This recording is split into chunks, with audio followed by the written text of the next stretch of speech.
बिस्मिल्लाहिर्रहमानिर्रहीम। अस्सलामु अलैकुम। Dear student, my name is professor Mohammad Nasir. Dear student, हम आज फ़िज़िक्स FSC पार्ट 2 के लास्ट 3 यूनिट्स जो हैं वो स्टार्ट करने जा रहे हैं। Unit 18 which is related to modern physics, unit 19 atomic physics and unit 20 nuclear physics. First of all, we will start Unit 18. The title of the Unit 18 is Dawn of the Modern Physics. Unit 18, Dawn of the Modern Physics. ये हमारे Unit 18 का title है। Dawn का मतलब बच्चों आगाज़ को कहते हैं, अराइवल को कहते हैं या स्टार्ट को बोलते हैं। इस चैप्टर में हमने मॉडर्न फिज़िक्स का आगाज़ कब हुआ, क्यों कर हुआ, ये इसके इंट्रोडक्शन में बताएंगे। और फिर इसके बाद मॉडर्न फिज़िक्स के जो कॉन्सेप्ट्स हैं, जो लॉज हैं, वो हम चैप्टर में 1 बाय 1 डिस्कस करेंगे। सो फर्स्ट ऑफ ऑल इस चैप्टर का इंट्रोडक्शन दे रहे हैं कि डॉन ऑफ मॉडर्न फिज़िक्स क्या है। इंट्रोडक्शन। डियर स्टूडेंट्स, फिज़िक्स की 2 ब्रांचेस के बारे में आप पढ़ चुके हैं। एक ब्रांच को काइनेमैटिक्स कहते हैं। Number 1 kinematics. फिज़िक्स की ये ब्रांच 17वीं सेंचुरी में गलीलियो ने क्या की थी, प्रपोज़ की थी। It is propose by Galileo. इस ब्रांच ने इक्वेशंस ऑफ काइनेमैटिक्स दी और प्रिंसिपल ऑफ रिलेटिविटी दिया, जो हम आगे इस चैप्टर में आपको थ्योरी ऑफ रिलेटिविटी में जाकर क्या करेंगे वो पढ़ाएंगे। इसके अलावा काइनेमैटिक्स में हम बॉडी की मोशन को स्टडी करते हैं without reference to the force. So this branch of physics deals with motion of objects without reference. दूसरी ब्रांच उसको डायनामिक्स बोलते हैं। Number 2 dynamics. न्यूटन ने प्रपोज किया। ये वाली जो ब्रांच है इसमें भी ऑब्जेक्ट की मोशन को ही स्टडी करते हैं। न्यूटन ने लॉज ऑफ मोशन दिए, बॉडी की मोशन पे फोर्स का इफेक्ट बताया। सो फिज़िक्स की इस ब्रांच में मोशन ऑफ ऑब्जेक्ट्स पढ़ते हैं with reference to the force. So this branch of physics deal with motion of objects with reference to. अगर ये दोनों ब्रांचेस इकट्ठी कर दी जाएं तो फिज़िक्स की एक ब्रांच बनती है, उसको मैकेनिक्स, क्लासिकल मैकेनिक्स भी कहते हैं। यानी काइनेमैटिक्स और डायनामिक्स का जो सम है that is known as classical mechanics. अब ये जो क्लासिकल मैकेनिक्स है इसमें अगर फिज़िक्स की कुछ और ब्रांचेस भी क्या कर दी जाएं, इंक्लूड कर दी जाएं, जैसा कि ऑप्टिक्स है, इलेक्ट्रोस्टैटिक है, इलेक्ट्रोडायनेमिक्स है, मैग्नेटिज्म, इलेक्ट्रोमैग्नेटिज्म, तो फिर इसको इन जनरल क्लासिकल फिज़िक्स कहते हैं। But here we are concerned with the motion of objects. So kinematics and dynamics collectively named as classical mechanics. अब क्लासिकल मैकेनिक्स की अपनी सक्सेसेस हैं और अपनी कुछ फेलियर भी हैं। अब what is classical mechanics? What is the success of classical mechanics? It successfully explains the motion of macroscopic objects that move with negligible velocity as compared to velocity of light. So classical mechanics successfully explain the motion of object, macroscopic object that move with negligible velocity as compared to velocity of light. बच्चों, classical physics ऐसे object की motion को explain करती है जिनको हम इंसानी आंख से देख सकते हैं, जो साइज़ में बड़े हैं और जिनकी वेलोसिटी भी क्या है, वो बहुत कम है, नेग्लिजिबल है as compare to velocity of light. It means ये जो फिज़िक्स है ये हमारे एवरीडे लाइफ में जो ऑब्जेक्ट मूव करते हुए हमें नज़र आते हैं, ये उनकी मोशन को क्या करती है, सक्सेसफुली एक्सप्लेन करती है। In the beginning of the 20th century, या हम ये कह लें कि at the end of the 19th century, this physics was failed when it is apply to the motion of microscopic objects which can move with very high velocity comparable to the velocity of light. In other words बच्चों, 2 चीज़ें इसकी definition में हमें नज़र आ रही हैं। एक है ऑब्जेक्ट का साइज, दूसरा है ऑब्जेक्ट की velocity. When object gets small, this physics is failed. When velocity of object becomes comparable to the velocity of light, classical physics is failed. Therefore, in the beginning of the 20th century, scientists formulate the physics with some new ideas, new concepts. These concepts were more basic, more general, known as modern physics. We will discuss these ideas, these concepts in this chapter.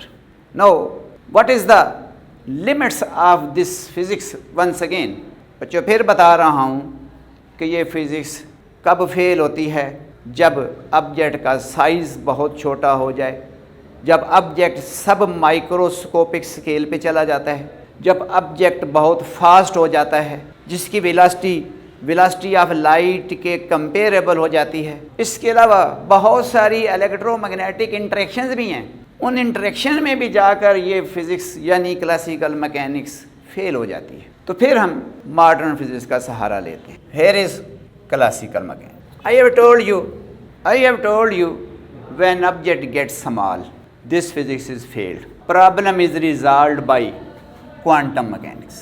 When objects move fast, problem resolved by relativistic mechanics. So classical physics describe the motion of macroscopic objects whose velocities are negligible as compared to velocity of light. और जब body का size बच्चों क्या हो जाएगा, छोटा हो जाएगा, साइज़ सब माइक्रोस्कोपिक स्केल पे चला जाएगा, तो ये वाली फ़िज़िक्स बॉडीज़ की मोशन को एक्सप्लेन नहीं करेगी। फिर हम क्वांटम मैकेनिक्स का सहारा लेंगे। जब ऑब्जेक्ट फास्ट हो जाएंगे, उनकी velocity comparable to velocity of light हो जाएगी। बच्चों, कंपेयर का मतलब है not equal to velocity of light. It is always less than velocity of light, but it may be 50% of velocity of light, 60% of velocity of light, or 80% of velocity of light. These velocities are named as velocities comparable to velocity of light. So when objects move fast, classical physicists fail to explain the motion of these objects. Therefore, we apply relativistic mechanics. When both problems simultaneously exist, if objects are small and their velocities are very large, comparable to velocity of light, then the problem is resolved by quantum field theory. Size small, speed fast. Then the problems which are produced or created in the classical mechanics are resolved by the quantum field. In this chapter, we will just discuss the two great theories of the modern physics. These are the modern physics branches. These results are basic, more general than the result of classical mechanics. The results and laws of relativistic mechanics are more basic, more general than the classical mechanics. It does not mean modern physics discard classical mechanics. But when we apply the limits on the quantum mechanics in sense of size of objects and limits on relativistic mechanics on the velocity of object, the results of quantum mechanics, relativistic mechanics, mean result of modern physics can be reduced into the laws of classical physics. The modern physics is reduced into the classical mechanics when we apply it onto the motion of everyday life object. This modern physics gives us two great theories. Quantum mechanics gives us quantum theory. Relativistic mechanics gives us theory of relativity. I have already told you this branch of physics proposed by Galileo and Newton, and the problem arises in this physics due to the velocity of object resolved by Einstein in relativistic mechanics. Problem arises due to the size of object is resolved in quantum mechanics, which was proposed by Bohr, Heisenberg, Schrödinger. And when the object becomes small, their velocities becomes comparable to the velocities of light. Then the combined branch of these two is known as quantum field theory, which was proposed by Pauli, Dirac. Quantum mechanics or relativistic mechanics, these are the concepts of our modern physics. These two branches gives us two great theories.